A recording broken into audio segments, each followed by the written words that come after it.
അല്ല, അത് മുഖ്യമന്ത്രി ഇങ്ങനെ പൊതുവെ പറയുന്നതാണ്. ഞങ്ങൾ തെളിവുകൾ സഹിതമാണ് പറയുന്നത്. ഇനി ഒരു കാര്യം കൂടി ഞാൻ പറഞ്ഞുതരാം. പത്തനംതിട്ട ജില്ലയിലാണല്ലോ മുഖ്യമന്ത്രി പ്രസംഗം നടത്തിയത്. പത്തനംതിട്ട ജില്ലയിൽ കോന്നി കെ സുരേന്ദ്രൻ കഴിഞ്ഞ പ്രാവശ്യം മത്സരിച്ചാണ്. 32,000-ലധികം വോട്ട് കെ സുരേന്ദ്രൻ പിടിച്ച സീറ്റിൽ ഇപ്രാവശ്യം അത് BDJS കൊടുത്തു. ശരിയാണോ? റാന്നി ശബരിമല ഇരിക്കുന്ന സീറ്റാണ്. അവിടെ കൊടുത്തിരിക്കുന്നത് 2020 എവിടെയുള്ളത്? പത്തനംതിട്ടയിൽ 2020 നിങ്ങൾക്ക് എല്ലാവർക്കും അറിയാവുന്നതുപോലെ എറണാകുളം ജില്ലയിലെ കിഴക്ക് ഭാഗത്ത് മാത്രം ഉണ്ടായിരുന്ന ഒരു പാർട്ടിക്ക് പത്തനംതിട്ടയിലെ റാന്നി കൊടുത്തിരിക്കുകയാണ്.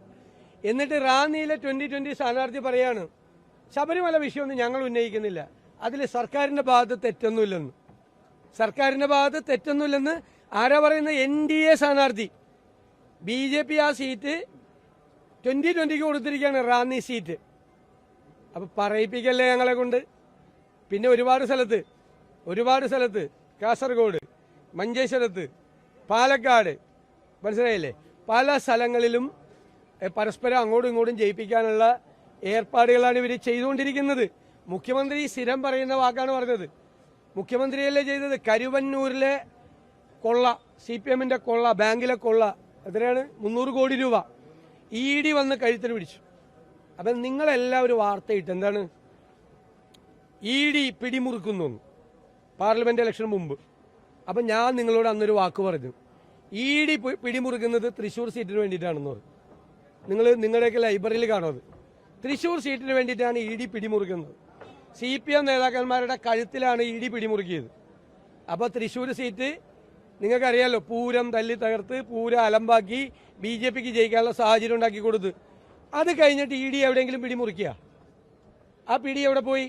നിങ്ങൾ എഴുതിയ വാക്കുകളാണ്, നിങ്ങളെല്ലാവരും റിപ്പോർട്ട് ചെയ്താണ് ED പിടിമുറുക്കുന്നു. തൃശ്ശൂർ സീറ്റ് BJP ജയിപ്പിച്ചതിന് ശേഷം എവിടെയെങ്കിലും ED പിടിമുറുക്കിയില്ല. അവിടെ ഒരു ഡീലായിരുന്നു. ആ ഡീല് ഞങ്ങൾ തെളിവ് സഹിതം പറഞ്ഞാൽ ആദ്യം നിഷേധിച്ചല്ലോ. ആദ്യം MR അജിത് കുമാർ എന്ന് പറയുന്ന അഡീഷണൽ DGP മുഖ്യമന്ത്രിക്ക് വേണ്ടി RSS നേതാവുമായി ആശയവിനിമയം നടത്തിയെന്ന് പറഞ്ഞു. ആദ്യം RSS നിഷേധിച്ചു, പിന്നെ ഇവരെല്ലാവരും നിഷേധിച്ചു. പിന്നീട് പറഞ്ഞു കണ്ടാൽ എന്താ കുഴപ്പമൊന്നായി പിന്നീട് ചോദിച്ചത്. അപ്പോൾ ഈ ഡീലൊക്കെ നടന്നാണ് നേരത്തെ.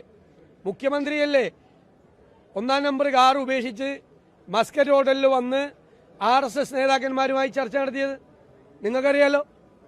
ശ്രീ എമ്മിന്റെ സാന്നിധ്യത്തിൽ ഇല്ലേ മസ്കറ്റ് ഹോട്ടലിൽ RSS നേതാക്കളുമായി ചർച്ച നടത്തിയതാരാ? പിണറായി വിജയൻ ഞങ്ങളെ പഠിപ്പിക്കണ്ട, അദ്ദേഹത്തിന്റെ പഴയ മുൻകാല ചരിത്രമൊന്നും പഠിപ്പിക്കണ്ട. അതേ കോലീബി എന്ന് പറയാ, അതിനേക്കാളും മുമ്പുള്ളൊരു ചരിത്രമുണ്ടല്ലോ. RSSന്റെ കൂടി പിന്തുണയോടുകൂടിയല്ലേ ജയിച്ചു വന്നത്. 77 അസംബ്ലിയിൽ ജയിച്ചു വന്നത് RSSനോട് പിന്തുണയോടുകൂടിയല്ലേ. അപ്പം ഞങ്ങളെ ചരിത്രമൊന്നും മുഖ്യമന്ത്രി ഓർമ്മിപ്പിക്കണ്ട. മുഖ്യമന്ത്രിയുടെ ചരിത്രം ഇതാണ്, മനസ്സിലായില്ലേ? ഈ ഡീല് ഞങ്ങൾ പൊളിക്കും, ഒരു സംശയക്കാര്യത്തിൽ വേണ്ട. ഈ ഡീല് ഞങ്ങൾ പൊളിക്കും. കാരണം കേരളം ഈ തെരഞ്ഞെടുപ്പിൽ 2 കാര്യമാണ് തെളിയിക്കാൻ പോകുന്നത്. ഒന്ന്, ഈ 10 വർഷത്തെ ദുർഭരണത്തിന് അന്ത്യം കുറിക്കും.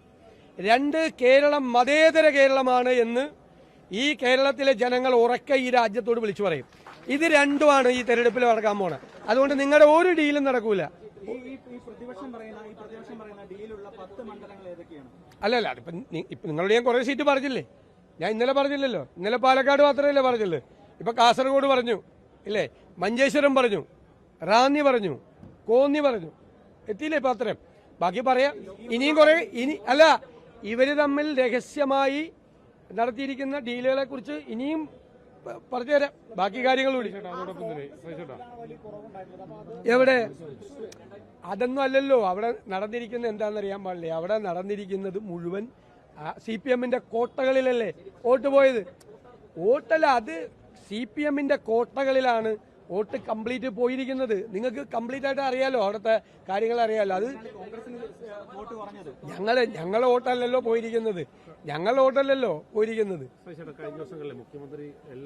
അതെന്താണെന്നറിയാം? അത് ഈ BJP-യുമായി മത്സരിക്കുന്ന സമയത്ത് ഈ മൈനോറിറ്റി വോട്ടുകൾ BJP-യെ തോൽപ്പിക്കാൻ സാധ്യതയുള്ള സ്ഥാനാർത്ഥിക്ക് പോകും. അത് സുനിൽകുമാറിന് പോയിട്ടുണ്ട്. നിങ്ങൾ ഈ ബീച്ച് സൈഡിലുള്ള വോട്ടുകൾ ഞങ്ങൾ ഓരോ ബൂത്തും പരിശോധിച്ചാണ്. അത് സുനിൽകുമാറിനാണ് പോയത്. എന്നിട്ട് സുനിൽകുമാർ ജയിച്ചില്ല.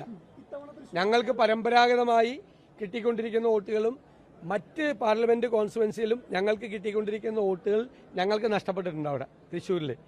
കാരണം എന്ന് വെച്ച് കഴിഞ്ഞാൽ BJPയുമായിട്ടുള്ള മത്സരം വന്നു കഴിഞ്ഞപ്പോൾ LDF സ്ഥാനാർത്ഥിക്ക് മുൻതൂക്കം വന്നു. അപ്പോൾ LDF സ്ഥാനാർത്ഥിക്ക് ഇപ്പോൾ നേമത്ത് കഴിഞ്ഞ പ്രാവശ്യം മത്സരം വന്നപ്പോൾ മൈനോറിറ്റി വോട്ട് K മുരളീധരനാണ് കിട്ടേണ്ടിയിരുന്നത്. പക്ഷേ ജയിക്കാൻ സാധ്യത V ശിവൻകുട്ടിയാണെന്ന് കണ്ടു കഴിഞ്ഞപ്പോൾ ആ വോട്ടുകൾ BJP വിരുദ്ധ വോട്ടുകൾ, ഞാൻ മൈനോറിറ്റി വോട്ടൊന്നല്ല, BJP വിരുദ്ധ വോട്ടുകൾ പോയത് ശിവൻകുട്ടിക്ക് പോയി. ഞങ്ങൾ കൂടി കിട്ടേണ്ട വോട്ട് ശിവൻകുട്ടിക്ക് പോയി. അത് നാച്ചുറലാണ്.